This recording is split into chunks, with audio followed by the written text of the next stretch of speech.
Shri Sai Ram. Welcome to another video of the Spake Bhagavan Shri Satya Sai Baba. స్వామివారు చెప్పిన మానవతా విలువల్లో మొదటిదైన సత్యం గురించి తెలుసుకుందామా?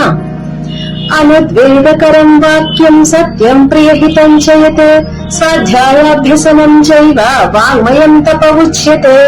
అంటే మనం నోటితో సత్యాన్ని పలకడం కూడా వాక్ తపస్సు కిందికి వస్తుందని శ్రీకృష్ణ పరమాత్మ భగవద్గీతలో చెప్పారు. మనందరికీ స్వామి వివేకానందుల వారి గురించి తెలుసు కదా. ఆయన తన బాల్యం నుంచి కూడా ఈ వాక్ తపస్సును చక్కగా ఆచరించేవారు, సత్యాన్ని పలికి. స్వామి వివేకానంద లాంటి మహాపురుషులు తమ బాల్యం నుంచే సత్యాన్ని ప్రేమించి ఎప్పుడూ సత్యంతోనే జీవించేవారు. సత్యమే దైవము, దైవమే సత్యము అన్నట్టుగా విశ్వసించి ప్రవర్తించేవారు.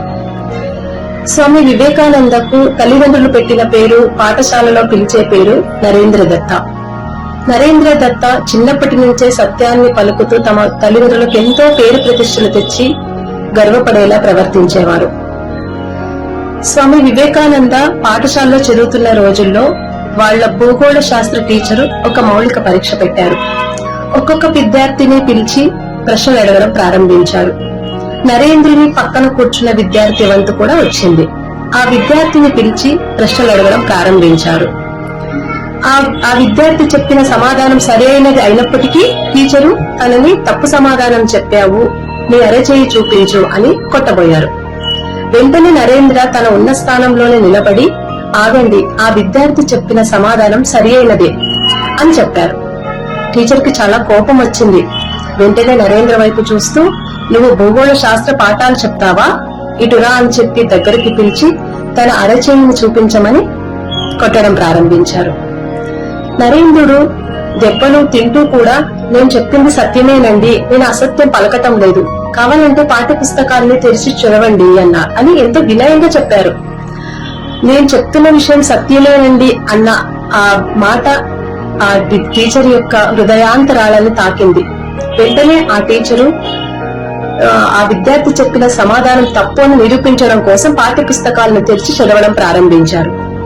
అది చదువుతూ ఉండగానే ఆ టీచర్ యొక్క ముఖం పేలవంగా తయారైంది. అలా తయారవ్వడం అందరి విద్యార్థులు గమనించారు.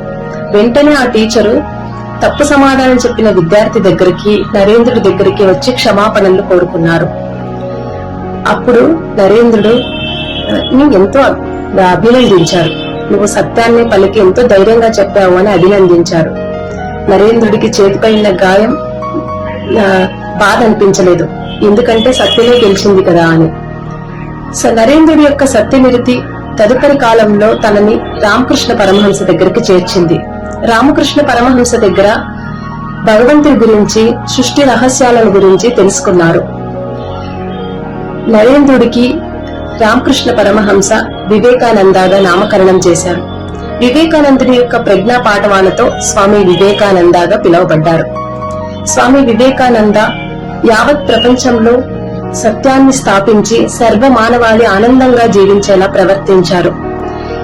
ఎన్ని కష్టాలొచ్చినా, ఎన్ని బాధలొచ్చినా సత్యాన్ని వదలకూడదు అనే విషయం స్వామి వివేకానంద బాల్యంలో జరిగిన ఈ సంఘటన మనకు తెలియజేస్తుంది. జై సాయిరాం.